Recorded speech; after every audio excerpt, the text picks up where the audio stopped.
This video will contain huge, and I mean huge, spoilers. I basically give away the entire plot of the show. So if you don't want to spoil yourself, and you shouldn't, if you haven't seen it, go watch it. Or if you're watching currently, go finish it. Finish it now. You don't want to spoil anything for the show, or else it'll ruin the experience for you. Alright, that being said, continue. Hey everyone, and welcome to my messy desk. Still haven't cleaned it up since the last video, but we are working on that. And it should get clean hopefully soon so that I can make more of the making FNAF plush videos, those paper plushies. Anyways, just wanted to make this little part before the start of the main video that I'm trying this stuff kind of out. This is a new type of video I want to make that I also mentioned in my 4-year anniversary video. Basically, what this is these are going to be videos where I discuss animes that I've watched and just basically give my thoughts on them, review them, and it's also kind of a personal thing for me so I can kind of keep track of all the anime I've seen.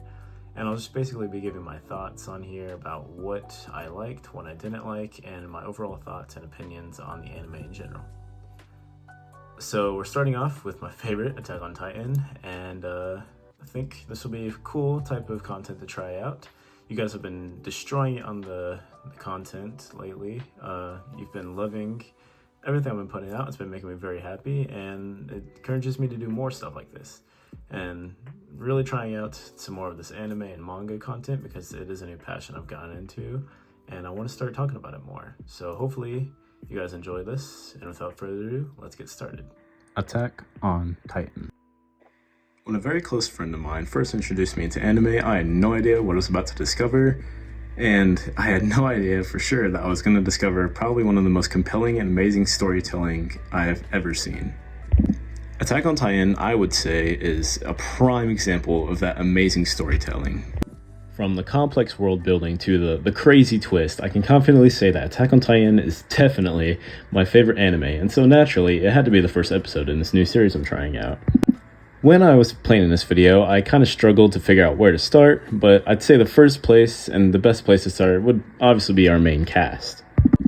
The way Isayama wrote each of these characters is perfect in my opinion, and where better to start than the devil parody himself, Eren Yeager. Eren is my favorite character in all of anime, and there's plenty of reasons as to why. First and foremost, he is the protagonist, and when it comes to anime, I'm really boring, and again, when it comes to anime and manga, I tend to love the protagonist the most. Another reason is the similarity to Anakin Skywalker. Both start good and turn into a type of villain. Not a pure evil, but more of a broken villain, I suppose. Anakin suffers a lot in his life, and his desire to save the ones he loved drove him to the dark side. Sound familiar? Well, Eren also became the bad guy, pretty much, to save his people. Now, I personally don't see Eren as the villain, but I'll get into that later. There's plenty of other similarities between the two, and since Anakin is my favorite from Star Wars, it kind of makes sense that Eren would be my favorite from Attack on Titan. Eren has some of the best character development I've seen. He just goes through so much throughout all 4 of the seasons. When we first meet Eren, he's just a small boy who dreams of life beyond the walls, and then we follow him as he becomes a soldier, and finally, we follow him as he becomes a powerful foe with a set goal in mind of achieving not only his freedom, but the freedom of his people. Another great thing about Attack on Titan that I love is that we get to spend time with the entire cast, and not just Eren. Each and every character has their own unique personality, goals, and backgrounds from which they came from, which makes each of them feel important to the plot and makes it heavier should one of them die. During my watch of Attack on Titan, I felt very connected to each character, and I found myself sad during the betrayals, at deaths, and moments they all share together were just heartbreaking once bad stuff happened to them. Attack on Titan is no stranger to badass characters either. Eren, especially in Season 4, has a lot of great action scenes and dialogue that are just so fun to watch, in my opinion. Another example is Mikasa. She has a lot of great scenes of just destroying her enemies, and Levi has that too, of him just being an absolute powerhouse, and the animation in all these scenes is stunning and just so enjoyable to watch. And every character has their own scenes to shine, and some even get full episodes focused on them or their past, and I love that each of their stories is fleshed out so we can connect and understand that character better. One of my favorite examples of this is at the start of season 4, we actually don't start with our main cast that we followed throughout the show. We start from the side of Marley, and really from the side of Rhina. And I love that we get to kind of go into Rhina's life and understand what he's going through, what his thoughts are, and everything he's suffered throughout his life, and what he's suffering during the current events after what he has done in the past 3 seasons. The story of Attack on Titan is some of the best I've ever watched, not only in an anime, but also in shows and movies I've seen. The same goes for the manga. It's some of the best out of everything I've read as well. You start with a very basic premise, right? Humanity has been pushed to the brink of extinction by man-eating creatures known as Titans. Doesn't get more simple than that. But as the story progresses, it becomes more complicated than that. We find out that the conflict of the Titans is minor in comparison to the threat that Marley poses to the Eldians. The story shifted majorly for me when I first saw Eren fighting back against the Titans. That was the moment that hooked me into the story and the show as a whole. I had no idea where it would go next, and I honestly didn't expect this at all. I thought it would just stick to that simple premise of humanity getting eaten by Titans. I also didn't know that some insane plot twists were in store for me later on in the show. This leads me to possibly my favorite scene in the entire show, the reveal of the armored and colossal Titans. This scene is peak. The tension-built moments before the scene acts as support for the rest of the reveal and builds it into a stunning moment. The casual statement that Rhina makes the viewer confused and question if what they even heard was true. I mean, he just straight up says it. Even Eren is in disbelief of what he is hearing. The silence that takes place after this exchange builds that tension so much more, leading to Rhina's warrior speech. As both the Colossal and Armor Titan appear, the music picks up and makes that scene so much more impactful. I got chills the first time I saw this scene, and I still get chills when I go back and watch it. It's just such a great scene, and I cannot get over how good it is. And that right there is my feeling towards the entire series as a whole. I can't get over how good it is. It's just such a good story. A second great example of a scene that I love is when our main cast arrives to the sea for the very first time in season 3. The visuals in this are just so beautiful, and we get this moment of just peace and happiness after all the struggle that our characters have gone through, and it's a gorgeous scene, not only visually but from a storytelling sense as well. Eren during the scene is also written perfectly because as everyone else is celebrating and enjoying the sea, Eren is concerned about the other side of the sea and asks if once everyone across the sea is dead, will they finally be free, which obviously sets up his actions in season 4. Quick side note about this scene, volume 22 in the manga captures this scene on this cover, and it's easily one of my favorite covers in this series. It's just such a gorgeous cover. I'm kind of a sucker for covers when it comes to manga. That's a big reason why I buy it. Another twist I would like to touch on is the final few episodes of season 3 when the basement is opened and we learn what the outside world is like and what the true conflict of the story really is. Episode 21, The Attack Titan, or just Attack Titan, is one of the best episodes in the whole show in my opinion, as we learn so much about how the Attack Titan works and it explains a lot of what has happened in the past 3 seasons, which is really nice because after 3 seasons of having so many questions, we get a lot of them answered in just one episode. It is also this episode that introduces us into the idea of the 9 Titans, I believe. The Founding Titan, the Attack Titan, the Colossal Titan, the Armor Titan, the Beast Titan, the Female Titan, the Cart Titan, the Warhammer Titan, and the Jaw Titan. Each of these Titans has their own abilities and awesome looks that are both threatening and spectacular to look at, not to mention the bonus Titan we see, the Doomsday Titan, aka Eren's Founding Titan. Now this Titan is truly a monster and would be terrifying to see in real life. It's also just epic to look at. I mean, in fact the whole rumbling itself is great to view. It's just all really cool visually. The transformation into the Doomsday Titan is another just insanely good scene that is heavily foreshadowed and talked about all throughout season 4, and the payoff is worth it.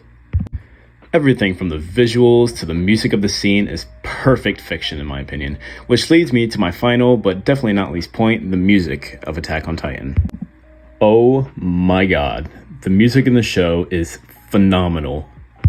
As someone who is very invested in music in my personal life as well, I really understand the impact the music has on just media in general and how we consume it, because the music can change a scene very, very much. Just try watching a scene from one of your favorite shows without the music and just see the difference that music will make in that scene.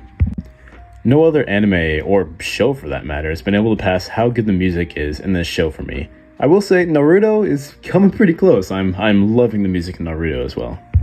It's really not an understatement to say that the people who made the music for Attack on Titan cooked, and they cooked really hard. Like, I can't even put into words how good this music is. It's just amazing. The openings are banger after banger after banger, and the endings, again, are banger after banger after banger. And the entire soundtrack itself is even better. Going back to what I said a few minutes ago, music for me matters a lot in what I'm watching because it can change the feel and mood of a scene entirely. Going back to the previous example during the Colossal and Armor Titan reveal, the music in this scene is perfection. It sends chills down your spine and gives it such an epic feel and just somewhat of a satisfying feel to the scene as well. Another great scene that is made even better by music is when Eren plugs the hole in Trost District with the giant boulder. It's just the music implemented into it makes the scene so epic and such a fun scene to watch. I know I've said fun and enjoyable to watch a lot in this video, but trust me, it is just amazing. And like I previously stated, the openings are amazing as well. Shinzuo Sasagio, I hope I pronounced that right, is a very popular one, and for good reason, because it just goes so hard, and it's such good music, and oh my god, it's so good. The Rumbling is also a really good opening, and just really defines the show in a fantastic way, in my opinion. The music is even intertwined in the plot and lore as well. If you listen to it, the rumbling is so obviously from Eren's point of view. All I ever wanted to do was save your life, never wanted to grab a knife. Eren is talking about the night he saved Mikasa and stopped those kidnappers, and it actually gives us great insight into Eren's thoughts, as well as Mikasa's. The first ending in the series is from Mikasa's point of view, and basically saying she just wants to be by Eren's side, which is very obvious from just watching the show. And she says more to Eren as well. In the final season part 2, the ending is from Eren's point of view again. In it, he responds to Mikasa from the first ending, and it really expanded the story for me once I found this out. Just another side note, this is also just a great ending. You should definitely check this one out. But in it, Eren says, "The world is cruel, but I still love you." And he basically just says he will protect Mikasa. Now, throughout the show, a romance between Eren and Mikasa is hinted at, but never really expanded too much on. And honestly, it seems very one-sided for a while, because Eren doesn't seem interested at all. He makes a mention of it in Season 2, where he says he'll always wrap the scarf around Mikasa, and we kind of get a sense that he cares a lot more than he lets on in Season 4 when him and Mikasa talk together. From the endings, my interpretation, and probably how it's meant to be taken, was that while Eren has done all these terrible things, including committing mass genocide on global scales, he does it for the people of Paradis, his friends and comrades, and for Mikasa. And to me personally, this is just a beautiful addition to the story, and it's stuff like this that just makes me love Attack on Titan that much more. To close off the video, I'm sure you could already tell, I'm in love with Attack on Titan, and to me it is probably peak fiction. No, not probably, it is peak fiction. I am absolutely in love with this story. From the compelling characters, to the complex story, to the absolutely perfect music and genius score, it is easily my favorite anime. With the finale of the show coming this fall as we're recording this video, it is exciting and also kind of sad to know that soon I'll have to say goodbye to these characters and its story. Might also make a video on that when that comes out, just kind of hinting at some future projects. I probably will make a video on that, just FYI. Now, of course, I will come back to relive this amazing story from time to time. In fact, I'm on my third rewatch right now, actually, and I'm currently reading the manga as well, so I know a lot about the story, and I've seen it twice already, so it's easily my favorite show.